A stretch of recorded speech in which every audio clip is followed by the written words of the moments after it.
जब वरुण ने ये सुना तो उसने एक कड़वी मुस्कान प्रकट की। उन्होंने कहा, मैं 10 साल से बाहर नहीं गया हूं, मैंने उनके बारे में केवल थोड़ा सुना है। इसलिए जब मैंने महारंगीन चोटी से किसी को कार्यवाहक मिशन करने के लिए आते देखा, तो मैंने आपको मेरे पास आने के लिए कहा। 10 साल तक बाहर नहीं जा रहे हैं। क्या ऐसा हो सकता है कि वरुण 10 साल से भूमिगत रह रहे थे? ये बहुत अकल्पनीय था।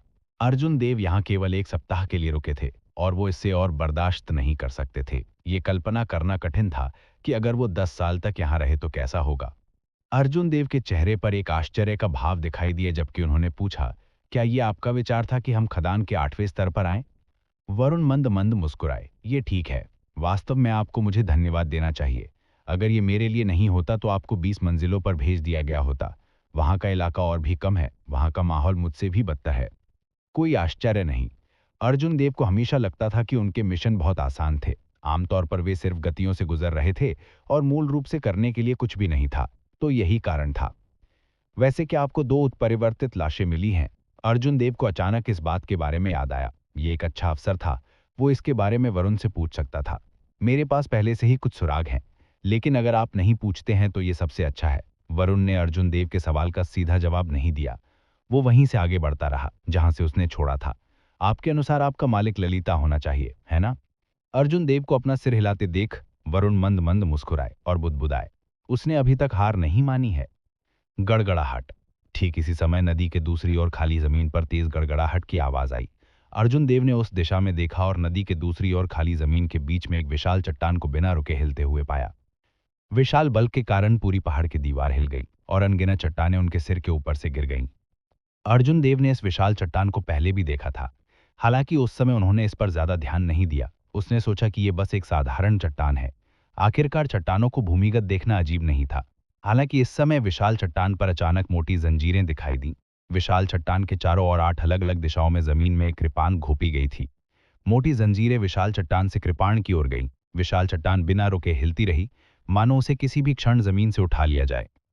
हालांकि 8 कृपाण बिल्कुल भी नहीं हिले। कभी कभी कृपाण पर एक प्रकाश की चमक होती थी। प्रकाश जंजीरों के साथ विशाल चट्टान तक गया। जमीन से उठाए गए विशाल चट्टान को तुरंत फिर से दबा दिया गया। गड़गड़ाहट। विशाल चट्टान को दबाने के बाद वो तुरंत फिर से उड़ गई। जंजीरें बिना रुके हिलती रहीं।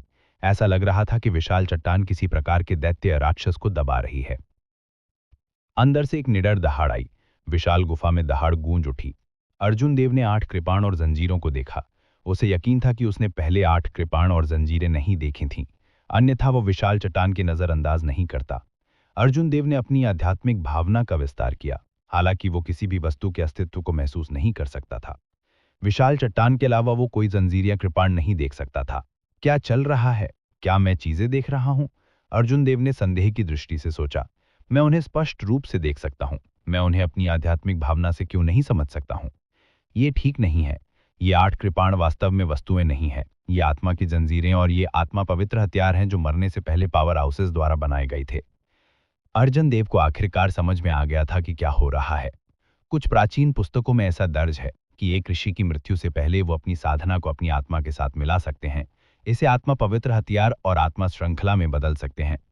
किस तरह का दुश्मन एक समान में 8 ऋषियों को आत्मा पवित्र हथियार और आत्मा श्रृंखला में बदलने का कारण बन सकता है? किस तरह का व्यक्ति इतना भयानक था? वहां दस्तर दस्तर वास्तव में क्या है? अर्जुन देव ने वरुण से पूछा। वरुण ने एक नजर डाली और कहा, 1000 साल पहले एक राक्षस राजा स्पिरिट वेन की उत्पत्ति को चुराने के लिए हमारे स्वर्गीय कृपाण मंडप में आया था। अंत में इसे 8 सर्वोच्च बुजुर्गों द्वारा दबा दिया गया। दैत्य राजा को एक राक्षस राजा द्वारा वास्तव में दबा दिया गया। अर्जुन देव ने आश्चर्य से सोचा, तो इस दुनिया में वास्तव में राक्षस हैं? दैत्य जाति भूमिगत दैत्यों से अलग थी। वो प्राचीन युग से तियानवु महाद्वीप में मौजूद थी। अफवाहों के मुताबिक प्राचीन युग से भी प्राचीन युग में हजारों जातियां थीं। मनुष्य कमजोर जातियों में से एक था। किसी अज्ञात कारण से उन्होंने प्राचीन युग के 100 जाति युद्ध में अंतिम विजय हासिल की। निम्नलिखित प्राचीन युग में मानव जाति ने पूरी तरह से तियानवु महाद्वीप पर हावी हो गया। दूसरी जातियां या तो मिटा दी गईं या भाग गईं। मानव जाति पूरे तियानवु महाद्वीप में फैल गई। इसके बाद कुछ राक्षस आपदाओं के कारण ये जातियां, जो पहले से ही गंभीर रूप से घायल हो चुकी थीं, इतिहास की लंबी नदी में गायब हो गईं। हालांकि दैत्य जाति एक विशेष अस्तित्व था। वो हजारों साल से अस्तित्व में थे और कुछ राक्षस आपदाओं को मिटाए बिना टाल दिया था। हमेशा ये अफवाहें थी कि तियानवु महाद्वीप की प्राचीन उजाड़ भूमि में बड़ी संख्या में दैत्य जाति थी। अब इसे देखने से अफवाहें सच होनी चाहिए। बॉम्ब। एक तेज विस्फोट जो पिछली किसी भी आवाज से तेज था, विशाल गुफा में गूंज उठा। विशाल चट्टान के नीचे से एक विशाल बालों वाला हाथ फैल गया। एक उभरती हुई आभा जमीन से निकली और पूरी गुफा में फैल गई। इससे सभी लोग डर से कांपने लगे। इस विशाल आभा के पहले उन्हें ऐसा लगता था जैसे वो चींटियों की तरह महत्वहीन है। विशाल हाथ की तेज उंगलियां ठंडी रोशनी से चिमक रही थीं। वो जमीन पर एक कृपाण की ओर गई और तुरंत कृपाण की मूठ को पकड़ लिया। अर्जुन देव के भाव बदल गए। उसके शरीर में ब्लू ड्रैगन को खतरा महसूस हुआ। उसने एक हल्का प्रसार उत्सर्जित किया और इस उभरती हुई आभा को आसानी से निष्प्रभावी कर दिया। अर्जुन देव बुदबुदाया, ये क्या करने की कोशिश कर रहा है? ये 1000 साल से भी ज्यादा हो चुका है। इसमें अभी भी इतनी भयानक आभा कैसे हो सकती है? हर महीने इन कुछ दिनों के दौरान यह अधिक उन्मत्त होगा। चिंता करने की कोई जरूरत नहीं है। आत्मा पवित्र हथियार और आत्मा की जंजीरें सिर्फ दिखावे के लिए नहीं हैं। इसके अलावा डिवाइन कृपाण शिविर यहां है। इससे कोई परेशानी नहीं हो सकेगी। वरुण ने देखा कि अर्जुन देव के हाव भाव में कुछ गड़बड़ है और जल्दी से समझाया। पोसी। वास्तव में यह वैसा ही था जैसा वरुण ने कहा था। जैसे ही विशाल चट्टान कृपाण की मूठ को छूता है, सोल चेन बिजली से चटक उठी। 8 आत्मा पवित्र हथियार भी दे दीप्यमान बिजली से जगमगा उठे। आ! विशाल चट्टान के नीचे से एक दयनीय चीख आई। आत्मा पवित्र हथियार और आत्मा की जंजीरें ऐसे हथियार थे जो सीधे आत्मा पर हमला करते थे। भौतिक शरीर कितना भी मजबूत क्यों न हो, चकमा देना असंभव था। उतर जाओ। डिवाइन कृपाण शिविर के काश्तकारों में से एक ने ठंड से सूंघा। उसकी आकृति हवा में चमक उठी और वह विशाल चट्टान पर कूद पड़ा। उसने उस पर जोर से प्रहार किया और तुरंत फील्ड किंग को भूमिगत रूप से पीछे धकेल दिया। हो हो 8 आत्म पवित्र हथियार तेजी से घूमने लगे। ब्लेड के चारों ओर लिपटी जंजीरें सिकुड़ने लगी। जमीन से अंतहीन दयनीय चीखें आ रही थीं। काफी देर बाद दयनीय चीखें बंद हो गईं। 8 आत्म पवित्र हथियार और आत्मा की जंजीरें गायब हो गईं और गुफा शांति में लौट आई। वरुण उठे और उन्होंने अर्जुन देव को देखकर मुस्कुराया। चलो चलते हैं। हमने शो देखा और थोड़ी ताजी हवा ली है। यह बहुत उबाऊ नहीं होना चाहिए। अर्जुन देव ने सिर हिलाया। हालांकि उसे ऐसा लगा जैसे वह कुछ भूल गया है। अचानक वो चौंक गए और बोला, एक मिनट रुको। आपने मुझे ये नहीं बताया कि हम उन आत्मा निगलने वाले कीड़ों को क्यों नहीं मार सकते? वरुण लापरवाही से मुस्कुराए। ऐसा नहीं है कि हम उन्हें नहीं मार सकते। बात सिर्फ इतनी है कि हम उन्हें बहुत बेरहमी से नहीं मार सकते। यदि इन आत्मा निगलने वाले कीड़ों के लिए नहीं होता तो पिछले 10,000 वर्षों में इस लिंग्यून पर्वत की आत्माशरा को खोदा गया होता। स्पिरिट निगलने वाले कीड़े स्पिरिट स्टोन कच्चे अयस्क का उपभोग करने के बाद स्पिरिट कोर जो वे पैदा करते हैं, वह स्पिरिट वैन की उत्पत्ति के लिए सबसे अच्छा पोषण है। यदि हम उन सभी को मार देते हैं तो स्पिरिट वैन की उत्पत्ति सूख जाएगी। स्पिरिट वैन की उत्पत्ति स्पिरिट स्टोन कच्चे अयस्क का स्रोत थी। यदि स्पिरिट वैन की उत्पत्ति सूख जाती है तो स्पिरिट वैन अब स्पिरिट स्टोन्स का उत्पादन नहीं करेगी। अर्जुन देव इस सिद्धांत को समझते थे। हालांकि उन्हें उम्मीद नहीं थी कि स्पिरिट वैन की उत्पत्ति के लिए पोषण आत्मा निगलने वाले कीड़ों के आंतरिक कोर होंगे। यह सही नहीं है। आपने ऐसा क्यों कहा कि स्पिरिट निगलने वाले कीड़े आत्मा के सबसे बड़े दुश्मन हैं? अर्जुन देव मुश्किल से मुस्कुराए। हमें इनमें से बहुत ज्यादा नहीं रखना चाहिए। यदि वे सभी स्पिरिट स्टोन कच्चे अयस्क का उपभोग कर लेते हैं तो हम किसके लिए खुदाई करने वाले हैं? इसलिए हमें संतुलन बनाए रखना चाहिए। हमें समय समय पर एक बैच को मारना पड़ता है। मैंने ये स्टोन आत्मा निगलने वाले कीड़ों को मारने के लिए कहा था। ठीक है, यह पूर्व काल ऐसे लगता है। आखिरकार आप इतने सारे आत्मा निगलने वाले कीड़ों को अकेले नहीं मार सकते। दोनों वापस चलने लगे। रास्ते में वरुण ने महारंगियोन चोटी की वर्तमान स्थिति के बारे में पूछा। अर्जुन देव ने उन्हें सब कुछ विस्तार से बताया जो वह जानता था। जब वरुण ने महारंगियोन चोटी के बारे में सुना, जो मान्यता के परे गिर गई थी, तो वह कभी कभी आह भरते थे। वो बेहद दुखी लग रहे थे। जब वह पत्थर के कमरे में लौटे तो यह पिछली कुछ रातों जैसा ही था। सैलिनी मेधी कहीं नहीं मिली। अर्जुन देव को पहले से ही इसकी आदत हो गई थी और उसने इस पर ज्यादा ध्यान भी नहीं दिया। हे, अर्जुन देव के स्नान करने के बाद वह मूशनिया के पत्थर के बिस्तर के पास से गुजरा। उसकी आंख के कोने से उसने सैलिनी मेधी का गांग्यू पीक पहचान टोकन और उसके तकिए के नीचे the hall of contribution mission token देखा। पहचान टोकन और मिशन टोकन को नहीं लिया गया था। अर्जुन देव आगे बढ़े और उन्हें बाहर निकाला। वास्तव में यह सैलिनी मेधी का गांग्यू पीक का पहचान टोकन था। आगे के हिस्से पर गांग्यू शब्द लिखा हुआ था और पीछे के हिस्से पर मूशिनिया शब्द लिखा हुआ था। वह क्या करने की कोशिश कर रही है? यहां आइडेंटिटी टोकन रखकर वह मैप पर अपनी स्थिति को छिपा सकेगी। क्या ऐसा हो सकता है कि उसका कोई गुप्त मकसद था? पिछले हफ्ते से अर्जुन देव ने हर रात सलीनी मेधी की आकृति नहीं देखी जब वह लौटे थे। हालांकि उसे ऐसा लगा कि यह अजीब है, लेकिन उसने उस पर ज्यादा ध्यान नहीं दिया। हर किसी के अपने अपने रहस्य थे। वह चुगली पर नहीं जा सकता था। यह बिल्कुल उसकी तरह था। वह लौटने से पहले हर रात लंबे समय तक अपनी कृपाण का अभ्यास करने के लिए बाहर जाता था। लेकिन यदि आइडेंटिटी टोकन और मिशन टोकन यहीं रखा गया था, तो मामले की प्रकृति बदल गई थी। यह स्पष्ट था कि वह दूसरों से कुछ छुपाने की कोशिश कर रही थी। अर्जुन देव का दिमाग बहुत तेजी से काम कर गया। मुझे यह पता लगाना होगा, क्योंकि मैं लंबे समय तक उसके साथ रहूंगा। अन्यथा यदि उसका कोई गुप्त उद्देश्य है और वह मुझे फंसाती है, तो मैं फंस जाऊंगा। यह सोचकर अर्जुन देव ने अपनी आध्यात्मिक भावना का विस्तार किया और खदान में सलिनी मेधी की आकृति की खोज की। अपनी आध्यात्मिक भावना से गुफा को कई बार स्कैन करने के बाद उसे कुछ नहीं मिला। अर्जुन देव ने अपनी आध्यात्मिक भावना की सीमा का विस्तार किया। थोड़ी देर बाद उसने आखिरकार मूशिनिया को एक मृत अंत में पाया। सलिनी मेधी के सामने एक लंबा और मोटा आदमी था।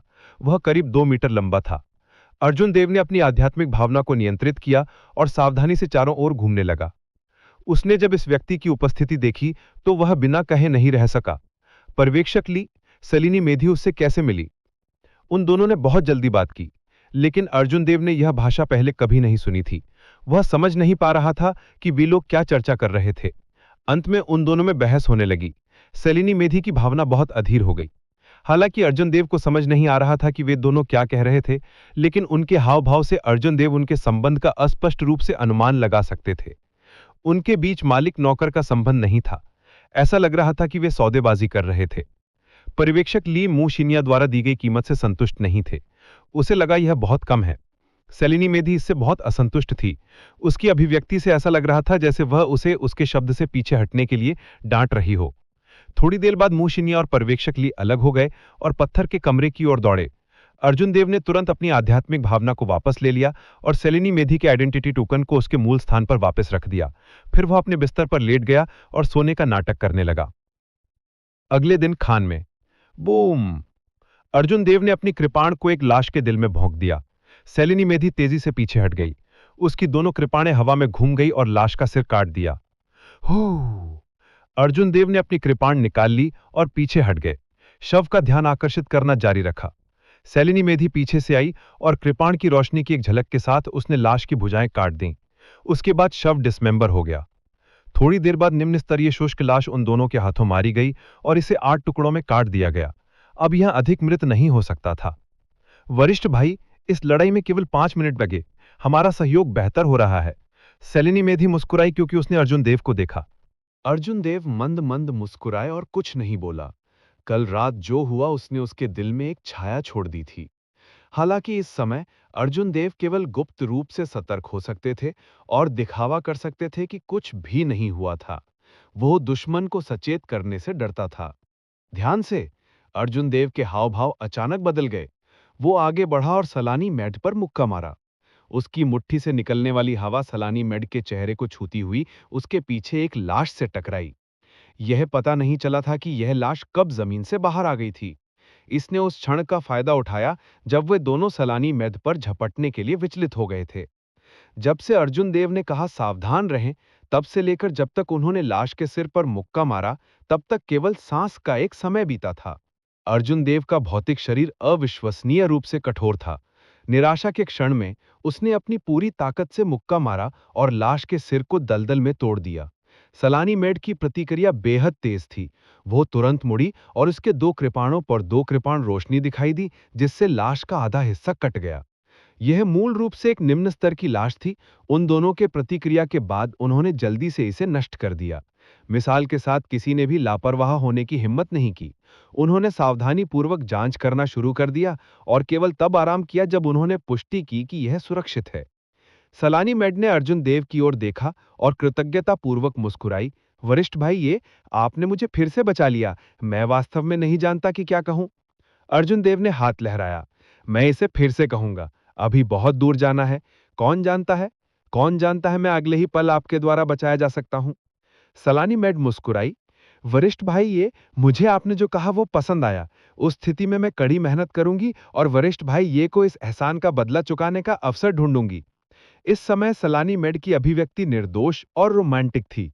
वो बगल में एक प्यारी लड़की की तरह थी। अर्जुन देव उसे उस लड़की से जोड़ने में असमर्थ था, जो एक दिन पहले सुपरवाइजर ली के साथ जासूसी कर रही थी।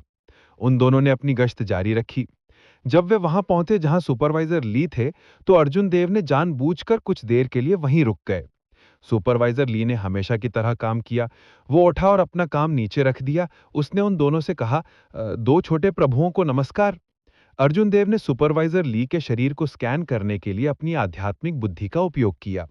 वो अभी भी अपने शरीर में किसी भी मार्शल स्पिरिट को महसूस नहीं कर सकता था। वो पूरी तरह से एक साधारण व्यक्ति था।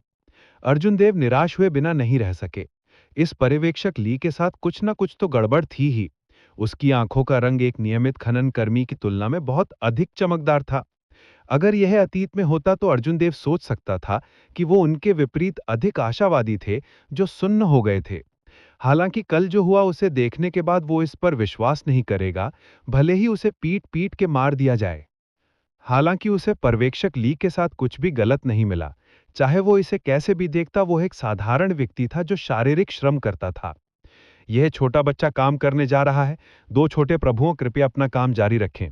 पर्यवेक्षक ली ने झुककर विदा ली। जिस क्षण म्यूज हिनिया ध्यान नहीं दे रहे थे, अर्जुन देव ने अचानक अपनी निपुणता का उपयोग किया और खनन गाड़ी को धक्का देने वाले में से एक से टकरा गए। उस आदमी ने तुरंत अपना संतुलन खो दिया और खनन गाड़ी अचानक पलट गई। पर्यवेक्षक ली पर दबाव डाली। धड़ धड़ धड़, गाड़ी पर स्पिरिट स्टोन, कच्चा औरज सब लुढ़क गया। गाड़ी तैरती हुई पर्यवेक्षक ली के शरीर पर पड़ गई।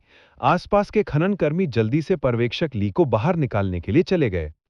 क्या हो रहा है? सलानी मेड ने मुड़कर संदेह से पूछा। कुछ नहीं, यह सिर्फ एक साधारण दुर्घटना है। चलो चलते हैं। अर्जुन देव ने अपने दिल में आह भरी। पर्यवेक्षक ली का प्रदर्शन एक सामान्य व्यक्ति की तरह था।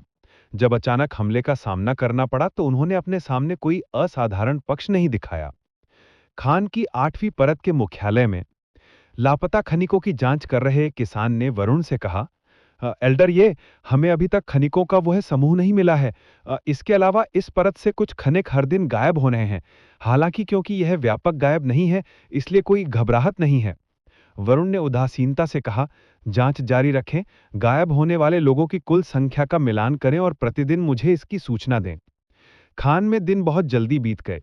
पलक झपकते ही एक और हफ्ता बीत चुका था। अर्जुन देव को यहां आए हफ्ता हो चुका था। अर्जुन देव की दैनिक गतिविधियां भी नियमित हो गईं। दिन में वो गश्त करता था। रात को वो अपने कृपाण तकनीकों को मजबूत करता था और क्लियर विंड चॉप का अभ्यास करता था। क्लियर विंड चॉप पहले ही छोटी परिपूर्णता पर स्थिर हो चुका था।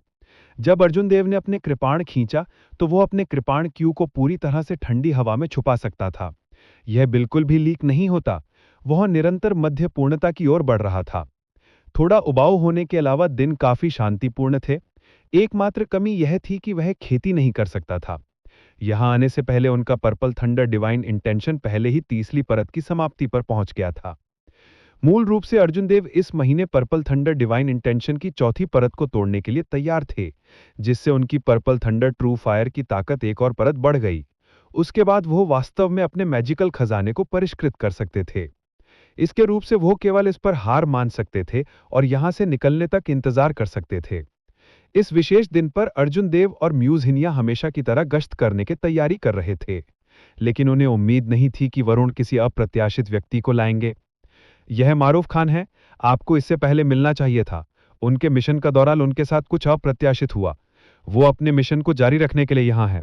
वरुण ने अपने पीछे के व्यक्ति की ओर इशारा करते हुए कहा।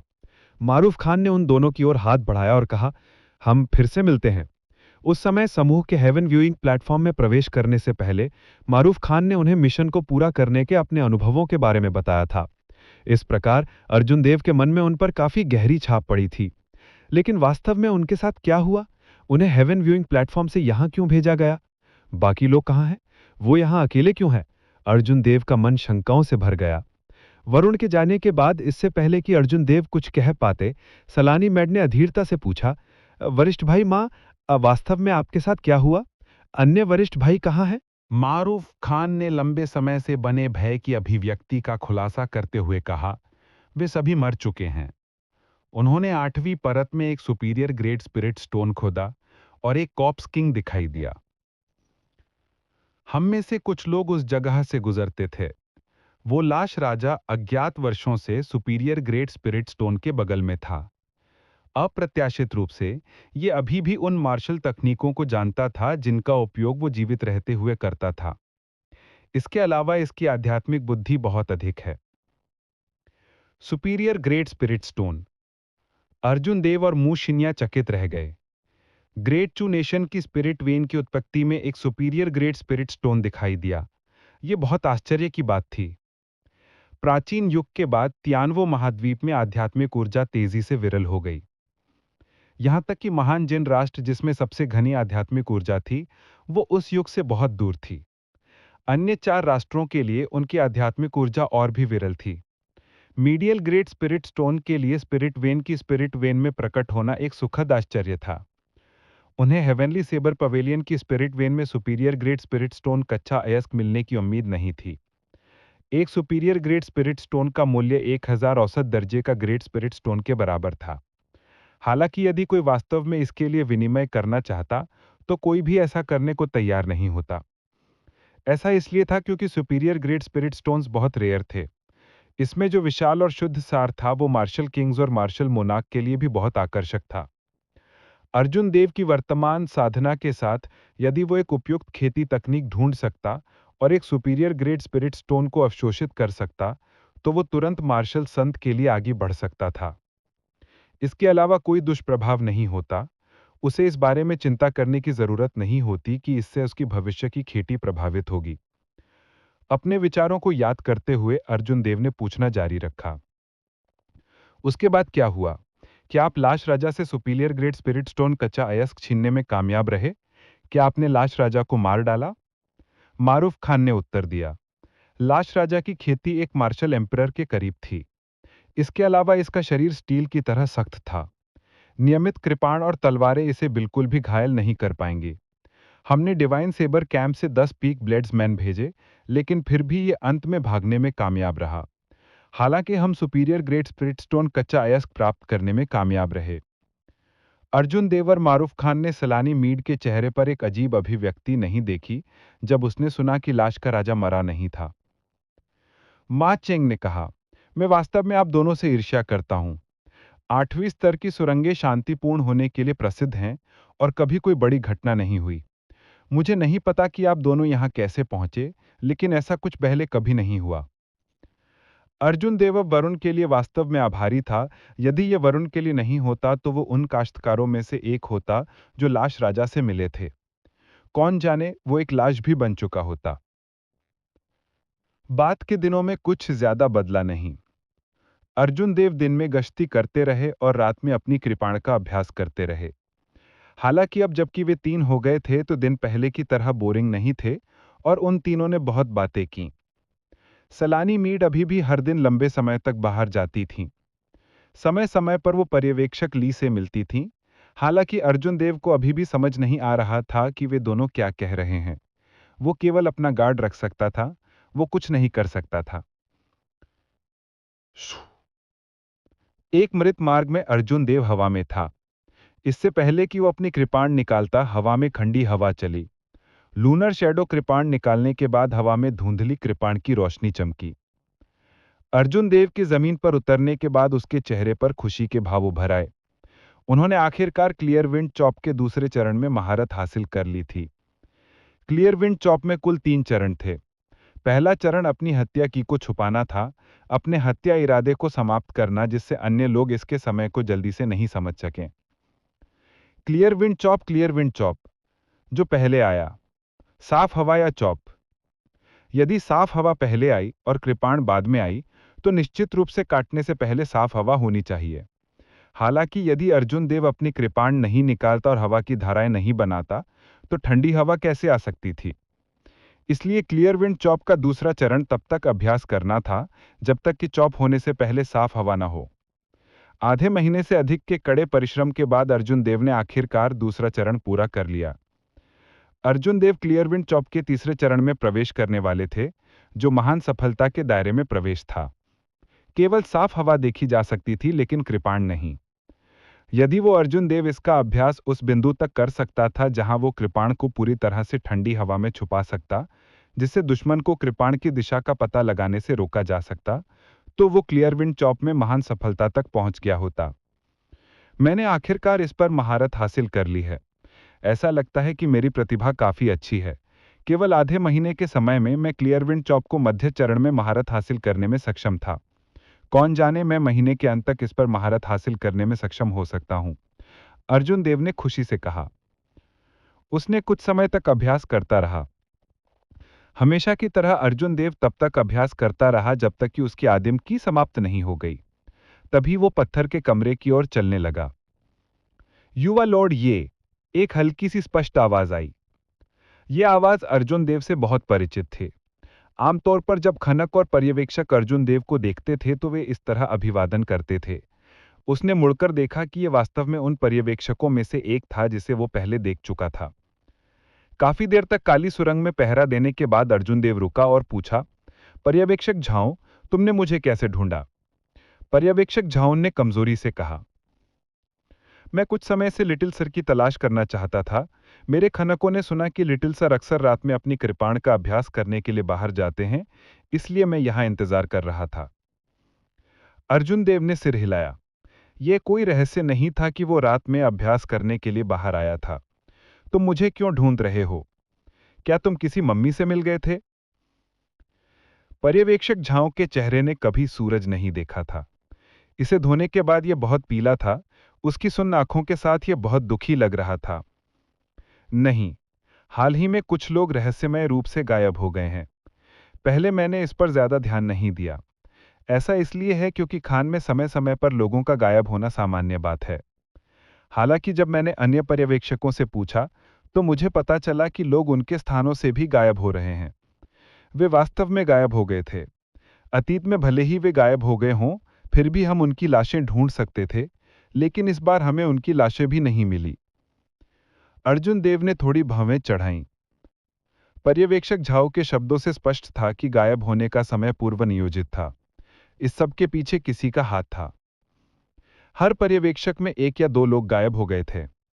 संख्या बड़ी नहीं लग रही थी, लेकिन जब इसे एक साथ जोड़ा गया तो यह काफी भयानक था। खान में कुल 20 पर्यवेक्षक थे। प्रत्येक पर्यवेक्षक ने 100 से अधिक खनकों का नेतृत्व किया। समय समय पर एक या दो गायब हो जाते थे। कुल मिलाकर शायद 100 से अधिक लोग थे। वो कौन था जिसने इन खनकों को बिना किसी निशान के गायब कर दिया? अर्जुन देव ने अपने विचार इकट्ठे किए और पर्यवेक्षक झाओ से कहा, मैं अब इस स्थिति को समझता हूं। मैं कल एल्डर देव से बात करूंगा।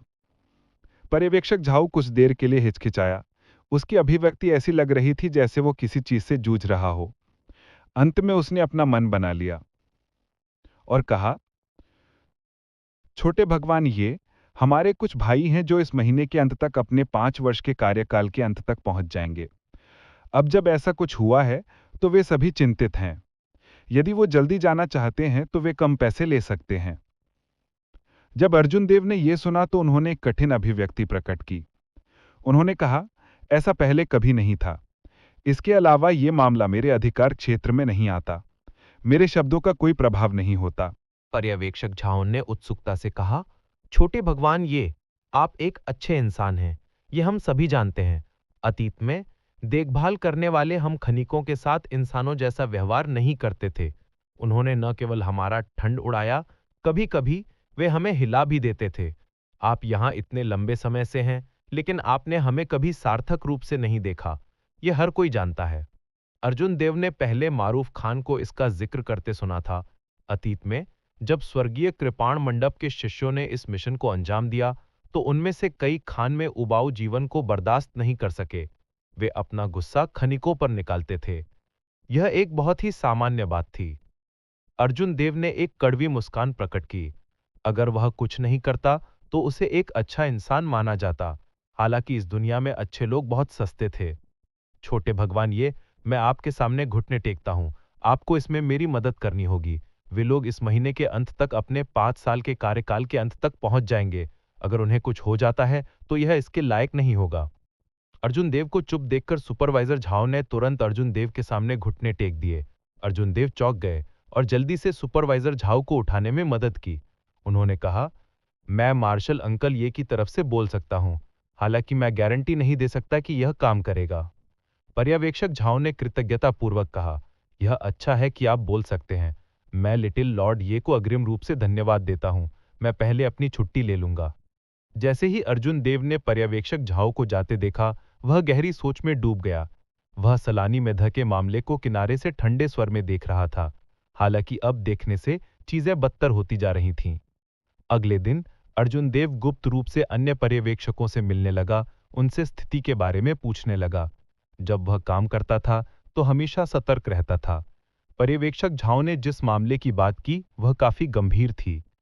चाहे वह झूठ बोल रहा हो या नहीं, वह कभी भी एक तरफा कहानी से सच्चाई को नहीं समझ पाएगा। एक दिन के भीतर अर्जुन देव ने सभी 20 पर्यवेक्षकों से पूछना समाप्त कर लिया।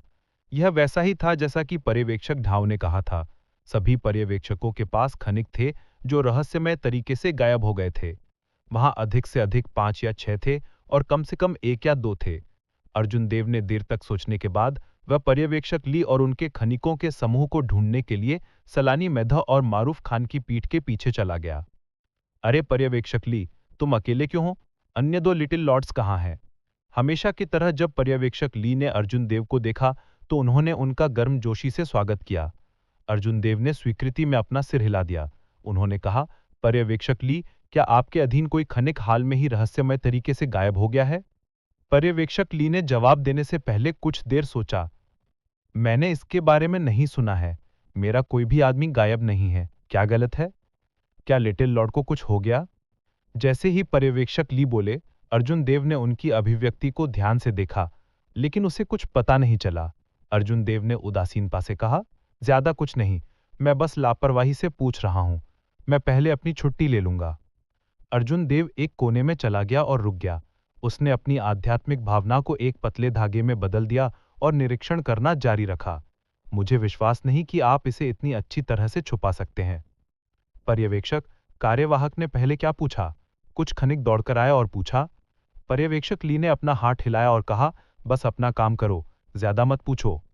लंबे समय तक देखने के बाद पर्यवेक्षक ली अभी भी पहले के समान ही था।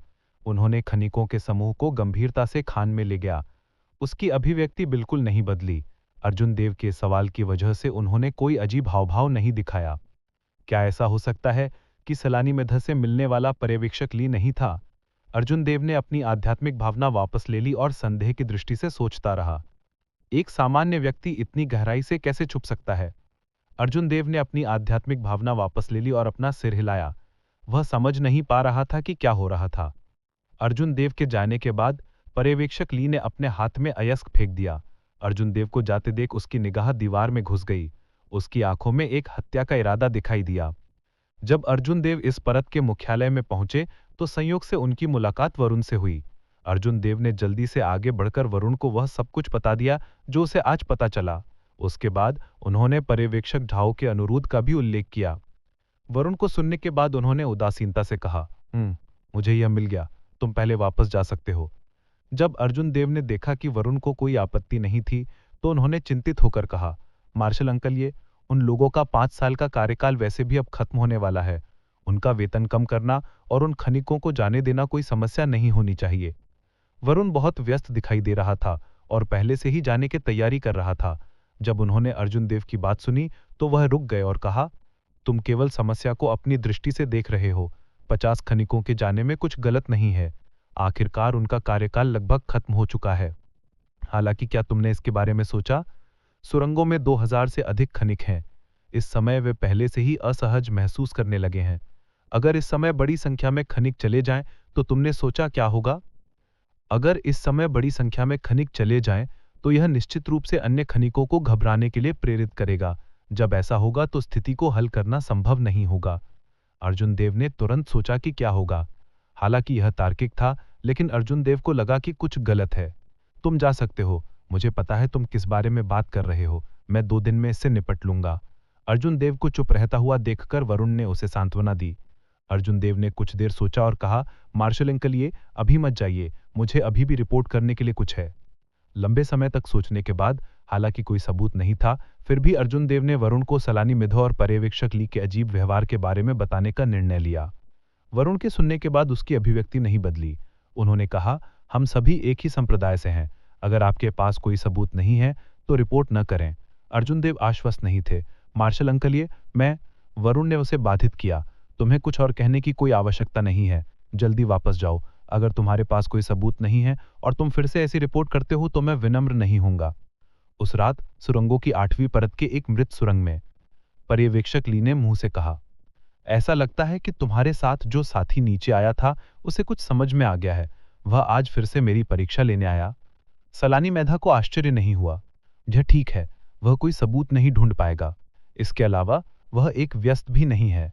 पर्यवेक्षक ली अभी भी थोड़ा चिंतित था। क्या हमें उसे चुप करा देना चाहिए?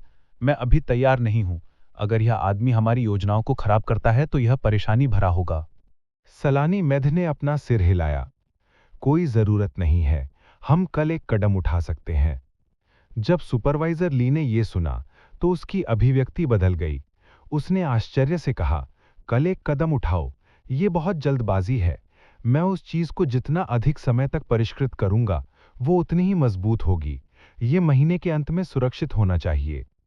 सलानी मेध ने उदासीनता से कहा, पहले से 2 उत्परिवर्तित लाश राजाओं और नए खोजे गए लाश राजा के अलावा 3 लाश राजा हैं। प्रत्येक लाश राजा में एक मार्शल सम्राट की ताकत है। हमें सफल होने में सक्षम होना चाहिए। समझौते के अनुसार आपको मेरा पारिश्रमिक आधा करना होगा। मैं यहाँ 10 साल से रह रहा हूँ, एक ऐसा जीवन जी रहा हूँ जो ना तो इंसान है और ना ही भूत। मेरे पास पर्याप्त है। पर्यवेक्षक ली ने बोलते समय नाराजगी की अभिव्यक्ति का खुलासा किया। सलानी मेध ने थोड़ी भौहें सिकोड़ी। मेरी जाति ने इस योजना को 100 से अधिक समय से तैयार किया है। तुम्हारा 10 साल का प्रयास क्या है? अंतिम क्षण में तुम अपनी बात से पीछे हट रहे हो। तुम बहुत अविश्वसनीय हो। पर्यवेक्षक ली ने हंसते हुए कहा, तुम चाहे जो कहो, मैं तुम्हें जरूर खा जाऊंगा। अधिक से अधिक हम बस टूट जाएंगे। सलानी मेध की आंखों में एक ठंडी हत्या का इरादा चमक उठा। उसकी आभा अचानक बढ़ गई, जैसे कि वो किसी भी क्षण एक कदम उठाने जा रही हो। पर्यवेक्षक ली मंद मंद मुस्कुराए और बिना किसी डर के उनका स्वागत किया। अंत में सलानी मेध ने समझौता किया। उसने ठंडे स्वर में कहा, जैसी तुम्हारी इच्छा। मैं तुम्हारे मीडियल ग्रेड स्पिरिट स्टोन्स को 3000 तक बढ़ाऊंगा। एक अन्य सुरंग में अर्जुन देव ने अपनी कृपाण का बेतरतीब तरीके से अभ्यास करते हुए असहज महसूस किया। नाइट पर्ल्स ने सुरंग को ऐसे प्रकाशित किया जैसे दिन का समय हो। तेज हवा चली और कृपाण की रोशनी टिमटिमा उठी। कभी कभी हवा से विस्फोटक चीखें आती रहीं। अर्जुन देव ने लापरवाही से कृपाण तकनीकों के एक सेट का अभ्यास किया। जब उसकी आभा अपने चरम पर पहुंच गई तो वो चिल्लाया और चंद्र छाया कृपाण को घुमाया। कृपाण ब्लेड ने पत्थर की दीवार में छुबराते हुए चमक दी। श्वा श्वा। काली चट्टानें लगातार दीवार से गिरती रहीं। मूठ सहित लूनर शैडो कृपाण का पूरा ब्लेड पूरी तरह से दीवार में समा गया था। यह स्पष्ट था कि वो कितना गुस्से में था। यह जानकारी हासिल करने के लिए उसे काफी परेशानी का सामना करना पड़ा था। उसने कोई पुरस्कार प्राप्त करने के बारे में नहीं सोचा था। उसे बस ये उम्मीद थी कि दूसरा पक्ष इस पर ध्यान देगा। कौन जानता था कि वरुण उस पर छींटाकशी का आरोप लगाएगा। इससे वो बहुत उदास हो गया। अर्जुन देव ने गहरी सांसें ली, फिर वो धीरे धीरे शांत हो गया। ऐसा लगता है कि पर्यवेक्षक झाओ के लिए कोई उम्मीद नहीं है। मुझे नहीं पता कि कल उसका सामना कैसे करूं। कोई बात नहीं, चीजें अंततः अपने आप सुलझ जाएंगी। अर्जुन देव ने अपने आप से आह भरी। मुझे बस ये गारंटी देनी है कि महीने के अंत से पहले कुछ भी बड़ा नहीं होगा। वो सिर्फ एक छोटी लड़की और एक साधारण खनिक है। अगर मैं सावधान हूं तो मुझे विश्वास नहीं है कि वो कोई बड़ी लहर पैदा कर सकता है। अगले दिन सुबह सुबह अर्जुन देव ने हमेशा की तरह काम किया, जैसे कि कुछ हुआ ही नहीं था। वो मा चेंग और सलानी मेद के साथ गश्त पर निकल गए। सुबह ऐसे ही बीत गई। ये इतनी शांतिपूर्ण थी कि कोई लहरें नहीं थीं जिससे लोग असहज महसूस कर रहे थे। सूखी लाशों का उल्लेख करने की जरूरत नहीं है। यहाँ तक कि आत्मा ने गलने वाले कीड़े जो कभी कभी देखे जा सकते थे, बिना किसी निशान के गायब हो गए थे। खदान बहुत शांत थी। जब अर्जुन देव को लगा कि वो चीजों की कल्पना कर रहे हैं, तो माँ चेंग ने अचानक कहा, आज क्या हो रहा है? मुझे ऐसा लग रहा है कि कुछ गड़बड़ है। अर्जुन देव ने उसकी ओर देखा और आश्चर्य से कहा, क्या तुम्हें भी ऐसा लग रहा है? मुझे लगा कि मैं अकेला था जो ऐसा महसूस करता हूँ। माँ चेंग ने सुरंग में कई मिशन पूरे किए थे।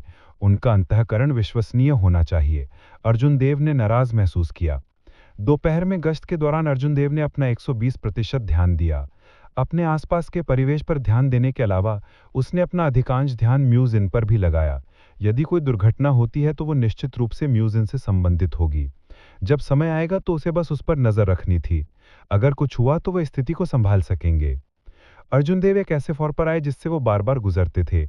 उसने दो मृत छोरों को अनदेखा किया और बाएं सुरंग की ओर खनिक का लैंप लेकर बढ़ गए। क्या छोटे भगवान आप हैं? अर्जुन देव ज्यादा दूर नहीं गए थे। उन्होंने अपने पीछे डेड एंड टनल से कमजोर आवाज सुनी। वो जल्दी से रुक गए और एक सुरंग की ओर देखा। उन्होंने अपनी आत्मिक शक्ति भेजी और बोलने वाले व्यक्ति की उपस्थिति देखी। अर्जुन देव चौंक गए। ये सुपरवाइजर था जो करीब आधे महीने से लापता था। उसे उम्मीद नहीं थी कि वो अचानक यहाँ आ जाएगा। अंदर कौन है? माँ चेंग ने सावधानी से पूछा। अर्जुन देव ने जवाब दिया, ये सुपरवाइजर वांग है जिनके बारे में मैंने आपको पहले बताया था। वो पहले से ही आधे महीने से लापता हैं। मुझे उम्मीद नहीं थी कि वो अचानक यहाँ आ जाएंगे। क्या छोटे भगवान आप हैं? वो कमजोर आवाज एक बार फिर बह गई। ऐसा लग रहा था जैसे कि वो बंद दांतों के बीच से निचोड़ी गई हो। इससे किसी की खोपड़ी सुन्न हो जाती और बहुत असहज महसूस होती। माँ चेंग ने पहले ही अपनी कृपाण निकाल ली थी। उसका पूरा शरीर तनाव में था और वो हाई अलर्ट पर था।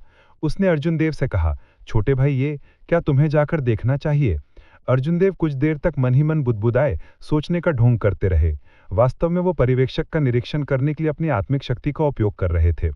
उन्होंने पाया कि इस तथ्य के अलावा कि पर्यवेक्षक की जीवन शक्ति बहुत कमजोर थी, उसके साथ कुछ भी गलत नहीं था। फिर भी ये आदमी करीब आधे महीने से लापता था। अब जबकि वो अचानक प्रकट हुआ तो संदेह महसूस करने से बचना मुश्किल था। वो लापरवाही करने की हिम्मत नहीं कर सकता था। चलो कर एक देखते हैं, बस सतर्क रहें।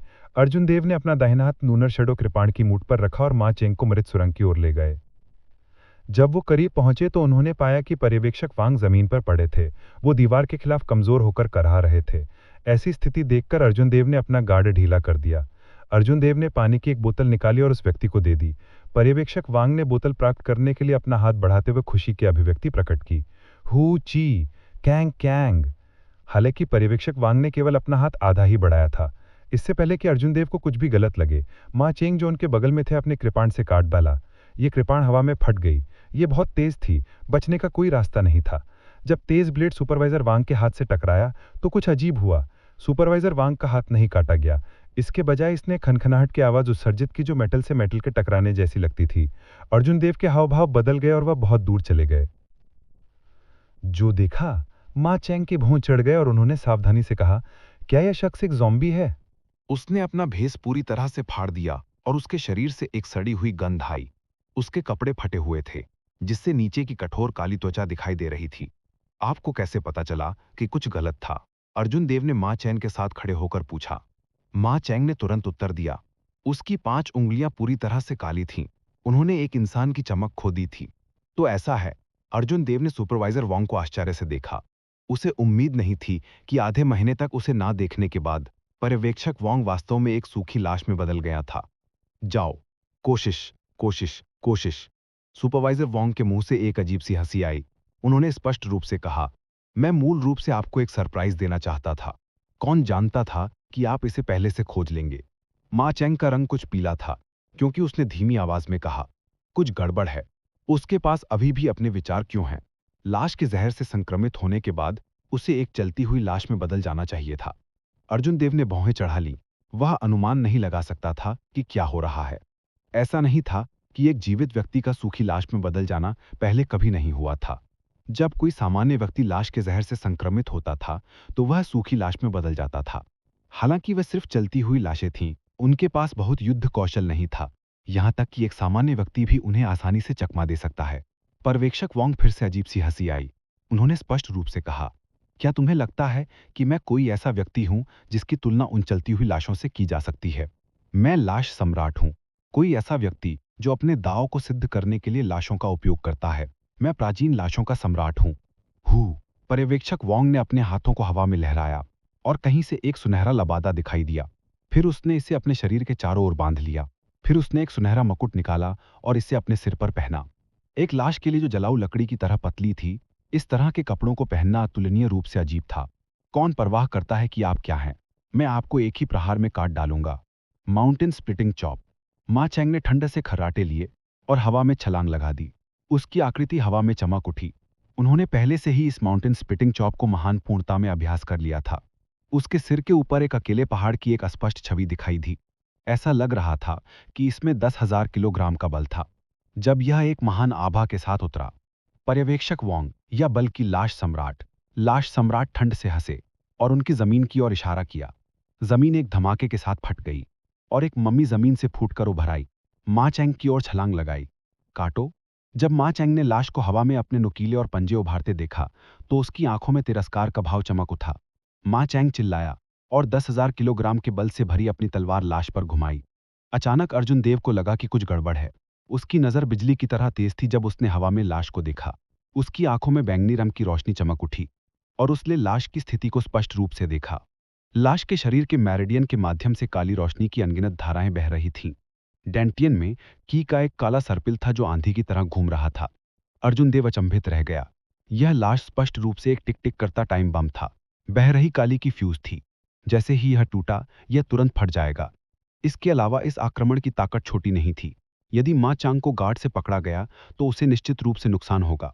Blue dragon tail web. Arjun Dev चिल्लाया और उसके दाहिने पैर में असीमित मात्रा में सार प्रवाहित हुआ। उसका दाहिना पैर जमीन से ऊपर उठा और जमीन थोड़ी कांप उठी। अचानक अर्जुन देव के शरीर के चारों ओर एक ब्लू ड्रैगन की छवि लिपटी हुई थी। ऐसा लग रहा था कि वह अजगर में बदल गया हो। ड्रैगन की पूंछ हवा में फड़फड़ाई, जिससे एक तीव्र लहर उत्पन्न हुई और स्पेस कांपने लगा। अगले ही पल में अर्जुन देव की आकृति हवा में एक चाप में घूमी। पलक झपकते ही वह माँ चैंग के सामने आ गया। 3 बहते हुए छवियां ने पहला कदम उठाया। सरेराह की म्यान ने लाश के शरीर पर धीरे से प्रहार किया, जिससे समुद्र की सतह पर एक तीव्र लहर उत्पन्न हुई। लाश को जमीन पर लाश सम्राट की ओर फेंक दिया गया। यह पहली बार था जब अर्जुन देव ने ब्लू ड्रैगन क्लाउड सोअरिंग आर्ट की उच्च स्तरीय तकनीक का उपयोग किया था। यह हेवन रैंक मूवमेंट तकनीक की असली ताकत थी। इसका उपयोग करने के बाद उसकी गति तुरंत अपने चरम पर पहुंच गई। न केवल माँ चैंग ने कोई प्रतिक्रिया नहीं दी, बल्कि जमीन पर लाश सम्राट ने भी कोई प्रतिक्रिया नहीं दी। जब लाश हवा में उड़ी तभी जमीन पर लाश सम्राट ने प्रतिक्रिया दी। जैसे ही उसने अपनी उंगली फड़फड़ाई तो उसके पतले चेहरे पर एक अजीब सी मुस्कान दिखाई दी। भूम। लाश सीधे एक जोरदार धमाके के साथ हवा में फट गई। वह तुरंत टुकड़ों में बिखर गई। लाश एक काले की प्रवाह में बदल गई और सभी दिशाओं में फैल गई।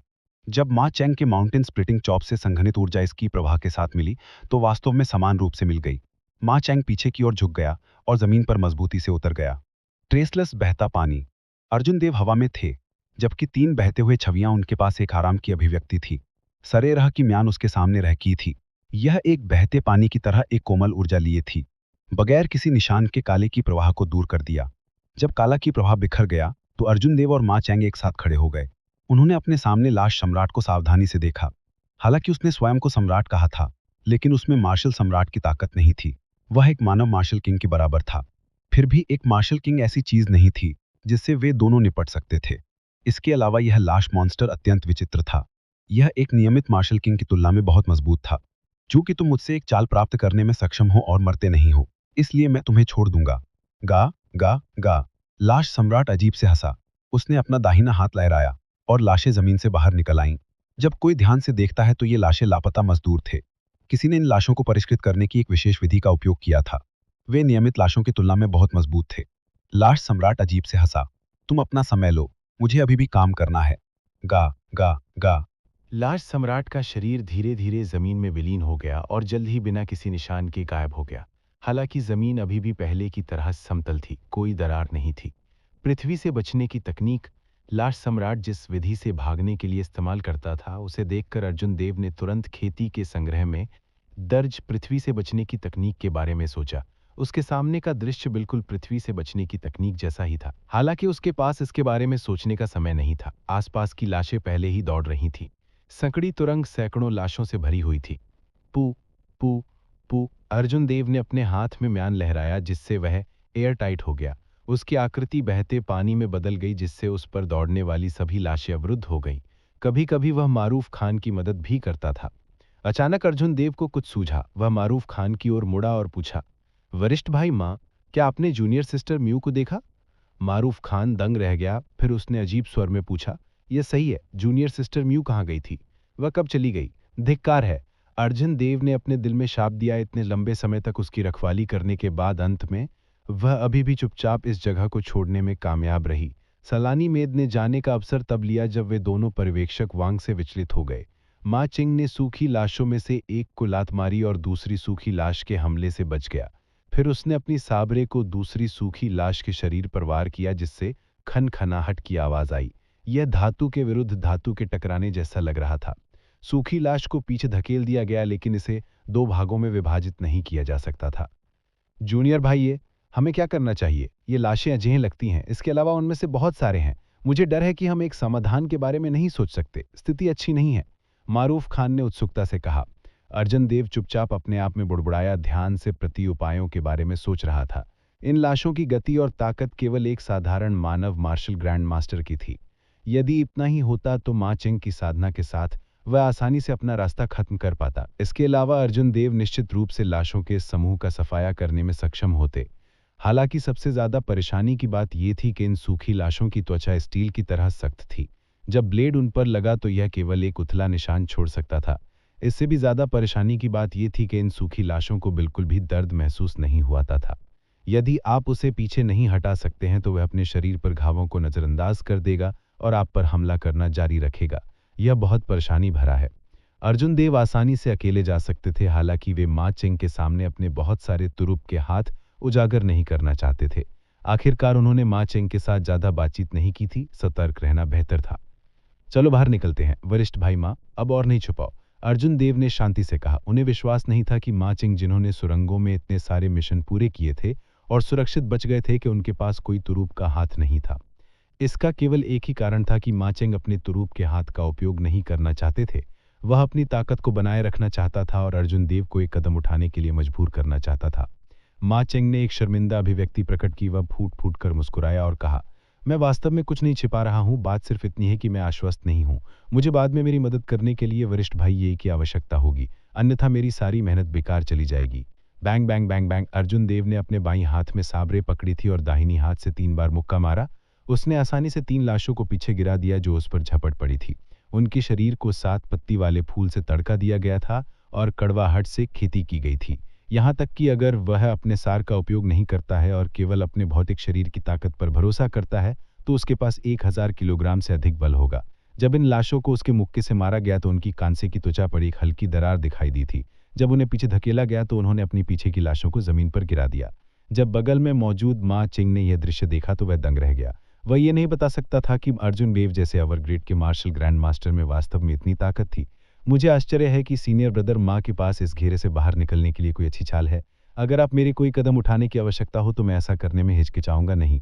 मा चेंग ने 2 लाशों को अलग कर दिया और कहा, मेरे पास मार्शल खेती का एक बड़ा क्षेत्र है, मुझे लगता है कि मैं एक रास्ता खोल सकता हूँ। हालांकि इसे सक्रिय होने में लंबा समय लगेगा। मुझे अपनी रक्षा के लिए जूनियर ब्रदर ये की आवश्यकता होगी। अर्जुन देव ने कहा, यह कोई समस्या नहीं है।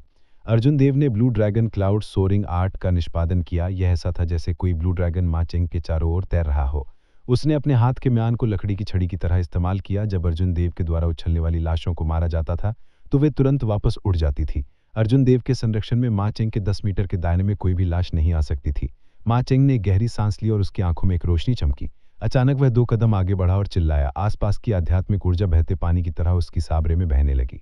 बहता हुआ पानी तोड़ने वाली चोटी। सुरंग में पानी के तेज बहाव की आवाज आ रही थी। मा चेंग की साबरे पर एक अलौकिक नदी एकत्रित हो गई। मा चेंग की दाहिनी कलाई जो साबरे को पकड़े हुए थी थोड़ी कांप गई। एक दृश्य लहर सभी दिशाओं में फैल गई। माउंटेन स्प्लिटिंग साबरे तकनीक 10वें साबरे मंडप में बहुत ही सामान्य साबरे तकनीक थी। हालांकि बहुत कम लोग थे जो नवीन चाल फ्लोइंग वाटर ब्रेकिंग पीक का अभ्यास कर सकते थे। यह मा चेंग वास्तव में उत्कृष्ट था। गड़गड़ाहट। आसपास सभी दिशाओं से उड़ती हुई लाशें तुरंत उड़ गईं। नदी के पानी ने सामने मौजूद सभी लाशों को इस तरह बहा दिया जैसे वे सूखी टहनियां हों। यह अभी खत्म नहीं हुआ। संगणित। मा चेंग के हाथ में साबरे अचानक घूम गई और बिखरी हुई नदी का पानी वापस एक साथ जुड़ गया। एक पल में यह गोली की तरह चला गया। एक सीधी रेखा में सभी लाशों की छाती से छेद कर दिया गया। अगले ही पल वे बिखर गए और टुकड़ों में टूट गए। वे इससे ज्यादा मृत नहीं हो सकते थे।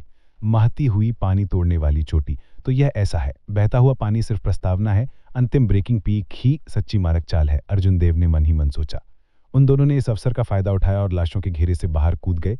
उनके आसपास का स्थान चौड़ा हो गया। उन दोनों ने अपनी गतिविधियों की तकनीकों का निष्पादन किया और तेजी से अपने पीछे की लाशों को हिला दिया। चलो चलो जल्द से मार्शल अंकल ये को सूचित करते हैं। अर्जुन देव और अर्जुन देव सुरंग की 8वीं परत के मुख्यालय की ओर दौड़े। हालांकि इससे पहले कि वे दूर पहुंचते उन्हें कुछ अकल्पनीय चीज का पता चला। रास्ते में मिले सभी खनिक लाशों में बदल गए थे। इससे उन दोनों के लिए आगे बढ़ना मुश्किल हो गया। आगे बढ़ने वाला हर कदम अतुलनीय रूप से कठिन था। सौभाग्य से इन लाशों के पास पहले की लाशों की तरह मजबूत भौतिक शरीर नहीं था। उन दोनों की ताकत से वे आसानी से इन लाशों को टुकड़ों में काट सकते थे। एक और लाश ने अर्जुन देव पर अपने जीवन की परवाह किए बिना हमला किया। अर्जुन देव ने उसके चेहरे पर मुक्का मारा। मुक्के से निकलने वाली हवा के कारण लाश के बाल फड़फड़ाने लगे, जिससे एक पीला चेहरा दिखाई दिया। अर्जुन देव के हाव भाव बदल गए और वो रुक नहीं सके। ये वो कैसे हो सकता था? ये लाश वास्तव में सुपरवाइजर थी जिसने कल रात अर्जुन देव से गुहार लगाई थी। सिर्फ एक रात में उसका पूर्वाभास सच हो गया था। उन्हें मिलाकर महीने के अंत में अपने 5 साल के कार्यकाल के अंत तक पहुंचने वाले सभी खनिक लाशों में बदल गए थे। श्वा जैसे ही अर्जुन देव स्तब्ध रह गए, एक कृपाण की रोशनी उड़ गई और लाश को आधा काट दिया। मारूफ खान ने उत्सुकता से कहा, आप किस बारे में सोच रहे हैं? सावधान रहें कि लाश के जहर से जहर न लगे, नहीं तो तुम भी लाश बन जाओगे। हु हु अर्जुन देव ने 2 ताड़ हवाएं छोड़ी और लाश से काला तरल पदार्थ किनारे पर उड़ा दिया। अर्जुन देव के हाव भाव नहीं बदले, लेकिन उसके दिल को ऐसा लगा जैसे किसी चीज ने चाकू मारा हो। यह अतुलनीय रूप से दर्दनाक था। चलो चले, घूरना बंद करो, मारूफ खान ने जल्दी से पुकारा जब उसने अर्जुन देव को बिना हिले डुले वहां खड़े देखा। अर्जुन देव ने घुर्राया और अपने दिल को शांत करने की पूरी कोशिश की। उसने अपने आप को संभाला और मारूफ खान के पीछे पीछे चला गया। जल्दी से मुख्यालय की ओर भागा। सुरंग में सभी 2000 खनिक लाशों में बदल गए थे। उन दोनों ने एक कदम उठाने में हिचकिचाहट नहीं की। वे आगे बढ़ते गए जैसे कि वे सूखे खरपतवार तोड़ रहे हों। आमतौर पर इसमें केवल 10 मिनट लगेंगे, हालांकि इस बार उन्हें मुख्यालय पहुंचने में 1 घंटे से अधिक समय लगा। हालांकि कुछ अप्रत्याशित हुआ। 10 अजीब मार्शल संत जो आमतौर पर मुख्यालय की रखवाली करते थे, सब गायब हो गए थे। जगह खाली थी, एक भी व्यक्ति दिखाई नहीं दे रहा था। अवर श्रेणी के स्पिरिट स्टोन्स के ढेर पर ढेर विशाल पत्थर के कमरे को भर देते थे। वे चमकते थे, लगभग सभी की आंखों को अंधा कर देते थे। पत्थर के कमरे के सामने एक अस्पष्ट अवरोध था। वे दोनों जानते थे कि एक विशेष बाधा थी। बिना सबूत के वे प्रवेश नहीं कर पाएंगे, इसलिए वे केवल इतने सारे स्पिरिट स्टोन्स को ही देख सकते थे। उन दोनों को इतना प्रयास करने के बाद इस तरह के परिणाम की उम्मीद नहीं थी। थोड़ी देर चर्चा करने के बाद उन्होंने पहले आराम करने के लिए जगह ढूंढना पसंद किया। वे निश्चित रूप से वापस नहीं जा सकते थे। वो जगह पहले से ही लाशों से भरी हुई थी। वे दोनों पहले से ही इन लाशों को मारते मारते थक गए थे। वे एक और कदम उठाना नहीं चाहते थे। उन्होंने नक्शा निकाला और एक उजाड़ मृत अंत चुना। वे कुछ और करने से पहले वहीं आराम करने के लिए तैयार थे। मानचित्र पर दर्शाए गए स्थान पर भागने के बाद उन दोनों ने आराम करने से पहले लंबी दूरी तय की। मारूफ खान जमीन पर बैठ गए और हाँफते हुए कहा, मैं यहाँ इतने समय से हूं, लेकिन पहली बार मैंने इस तरह की चीज का सामना किया है। इस बार हम वास्तव में सड़क के अंत तक पहुंच सकते थे। अर्जुन देव की भावनाएं पहले से ही धीरे धीरे शांत हो गई थीं। उसने पूछा, बड़े भाई माँ, आप बहुत ज्ञानी हैं। इतने लोगों को सूखी लाशों में बदलना कितना विक्षिप्त है। क्या ऐसा करने का कोई तरीका है? मारूफ खान ने कुछ देर सोचने के बाद कहा, तियानवू महाद्वीप में पहले से ही विलुप्त हो चुकी रनिंग कॉप्स संप्रदाय के अलावा मैं किसी अन्य कारण के बारे में नहीं सोच सकता। हालांकि ये रनिंग कॉप्स संप्रदाय पहले से ही लगभग 1000 वर्षों से गायब हो चुका है। रनिंग कॉप्स संप्रदाय एक अत्यंत दुष्ट संप्रदाय था। ये तियानवू वंशवाद से पहले उभरा। ये मानव जाति का सबसे अराजक काल था और रनिंग कॉप्स संप्रदाय का सबसे गौरवशाली काल भी था। रनिंग कॉप्स संप्रदाय को 2 गुटों में विभाजित किया गया था। एक गुट ने लाशों को चलाने और नियंत्रित करने पर ध्यान केंद्रित किया। यदि वे एक मजबूत लाश प्राप्त कर सकते थे तो उनकी युद्ध शक्ति तुरंत बहुत बढ़ जाती। इस गुट की सबसे ज्यादा आलोचना की गई। मजबूत लाशें ढूंढने के लिए ये लोग अक्सर लोगों की कब्रें खोदते थे, ताबूत खोलते थे और लाशें खोदते थे। आम लोगों की लाशें उनके ध्यान के योग्य नहीं थीं। उन्होंने केवल कुलीन कुलों और बड़े संप्रदायों की कब्रें खोदी। इन सभी शक्तियों के मजबूत पूर्वज थे और वे उनका पहला लक्ष्य था। तियान्नु वंशवाद से पहले इन लोगों ने एक महान सम्राट की लाश भी खोदी थी। महान सम्राट जो एक लाश में बदल गया था, वो उस समय से भी ज्यादा भयानक था जब वो जीवित था। महाद्वीप में उसे कोई नहीं हरा सकता था। हालांकि अंत में उन्हें संका के क्रोध का सामना करना पड़ा। तियान्वू वंशवाद में व्यक्तिगत रूप से एक कदम उठाया और इस गुट के सभी विशेषज्ञों को मार डाला। तब से ये गुट पतन में गिर गया। तियान्वू वंशवाद के बाद ये दुनिया से पूरी तरह से गायब हो गया। इस गुट के अलावा रनिंग कॉप्स संप्रदाय में एक और गुट था। इस गुट ने अपने दाव को साबित करने के लिए लाशों का उपयोग किया। उन्होंने खुद को लाशों में परिष्कृत करने के लिए एक विशेष साधना तकनीक का उपयोग किया, जो न तो मानव थे न ही भूत। रनिंग कॉप्स संप्रदाय के अन्य गुट की तुलना में वे बहुत ही कम प्रोफाइल और यहां तक कि अजीब भी थे। अपने दाव को साबित करने के लिए उनमें से कुछ लोगों ने हजारों वर्ष तक भूमिगत सोना भी पसंद किया। इसके बाद जब तियान्वू सम्राट ने रनिंग कॉप्स संप्रदाय में अपना रास्ता मार डाला, तो उसने इस गुट के सभी विशेषज्ञों को मार डाला। हालांकि भूमिगत छिपे कुछ और राक्षस बचने में सफल रहे। हालांकि ये गुट बच गया, लेकिन उनकी खेती की तकनीक बहुत अजीब थी। कोई भी लाशों के दाव को सीखने के लिए तैयार नहीं था। इसलिए रनिंग कॉप्स संप्रदाय पूरी तरह से गायब हो गया। जब अर्जुन देव ने मारूफ खान को रनिंग कॉप्स संप्रदाय का परिचय देते हुए सुना, तो उन्हें संदेह हुआ और पूछा कि आपने जो कहा उसके अनुसार खान में खनिकों की लाशों में स्पष्ट रूप से कोई युद्ध कौशल नहीं है। उन्होंने उन्हें लाशों में क्यों बदल दिया? मारूफ खान मंद मंद मुस्कुराए और कहा, स्वाभाविक रूप से उनके पास कोई युद्ध कौशल नहीं है। यदि शरीर पर्याप्त मजबूत नहीं है, तो उन्हें लाशों में बदलने के बाद कोई गुणात्मक परिवर्तन नहीं होगा।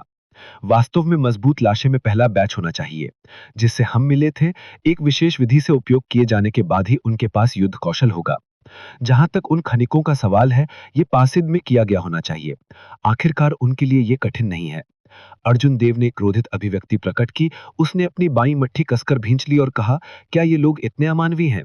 वे उन आम लोगों को भी नहीं छोड़ते जिनसे उनकी कोई शिकायत नहीं है। मारूफ खान मुस्कुराए और कहा, मानवीय? ये चीजें जो ना तो मानव हैं, नहीं भूत। ये मानवीय कैसे हो सकती हैं? वे अब मानव नहीं हैं, अन्यथा वे पहली बार में जनता का क्रोध क्यों भड़काते? कुछ देर सोचने के बाद मारूफ खान ने कहा, मुझे आश्चर्य है कि एल्डर ये और अन्य लोग कहां चले गए। हम यहां फंस गए हैं, आगे बढ़ने में या पीछे हटने में असमर्थ। यदि हम बाहर नहीं निकलते हैं तो हम मरने तक यहीं फंसे रहेंगे। खदान का बाहर निकलना एक रहस्य था। इन आंतरिक संप्रदाय के शिष्यों के लिए जो यहाँ योगदान मिशन पर थे, इसके बारे में जानना असंभव था। ऐसे विशेष लोग थे जो उन्हें बाहर लाने से पहले उन्हें फंसाने के लिए गुप्त खजाने का इस्तेमाल करते थे। अगर वरुण और अन्य लोगों को कुछ हो गया तो अर्जुन देव और मारूफ खान यहाँ से बाहर नहीं निकल पाएंगे।